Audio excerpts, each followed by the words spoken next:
Hi all, நீங்க பார்க்குறது அண்டமான்ல இருக்க சாட்டம் சாமில் மியூசியம் தான். ஸோ நான் போன வீடியோல சொல்லியிருந்தேன் மியூசியமோட வீடியோ செப்பரேட்டா போடுவேன் அப்படின்னு. இன்னைக்கு அதுதான் போட்டிருக்கேன்.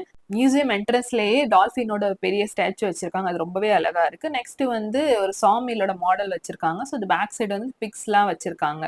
ஸோ அது எப்படி யூஸ் பண்ணும் அப்படின்னு. இங்க நிறைய டிஃப்ரெண்டான வுட் போர்ட்ஸ் இருக்கு. ஸோ இங்க டிஸ்பிளேல வச்சிருக்கிறது எல்லாமே gurjan, satin wood, marble wood, silver grey, white செராய், படாக்குன்னு நிறைய வெரைட்டிஸ் இருக்கு. ஸோ இதுல எது பெஸ்ட்ன்னு நம்ம சொல்ல முடியல. எல்லாமே நல்லா இருக்கும். ஸோ படாக் இதுல இருக்கிறதோட டாப். ஸோ படாக் வுட் ரொம்ப காஸ்ட்லி அண்ட் ஈஸியா அது கிடைக்காது. இங்க பாக்குற வுட்ஸ் எல்லாமே அண்டமான்ல உள்ள லோக்கல் வுட்ஸ் தான். இங்க நிறைய ஸ்டாச்சூஸ் பண்ணி வச்சிருக்காங்க. காட் ஸ்டாச்சூஸ், அதே மாதிரி பேர்ட்ஸ், அனிமல்ஸ் அப்படி நிறைய இருக்கு. லைக் பட்டர்ஃபிளை டேபிள் பண்ணி வச்சிருக்காங்க. ஹார்ட் ஷேப்ல வால்ல ஹேங் பண்ணிருக்காங்க. ஸோ நிறைய போட்டோஸ் வால்ல ஹேங் பண்ணி வச்சிருக்காங்க. ஓல்ட் சாட்டம் எப்படி இருந்துச்சு, ஸோ இந்தியா மேப், அதே மாதிரி அக்வரம் பிக்ஸ், அண்டமானோட எல்லா பிக்ஸும் அந்த இதுல நீங்க அந்த மியூசியம்ல அப்படியே பாத்துக்கலாம். ஸோ நெக்ஸ்ட் டைம் நீங்க போனீங்கன்னு அண்டமான் மியூசியம் கண்டிப்பா பாருங்க.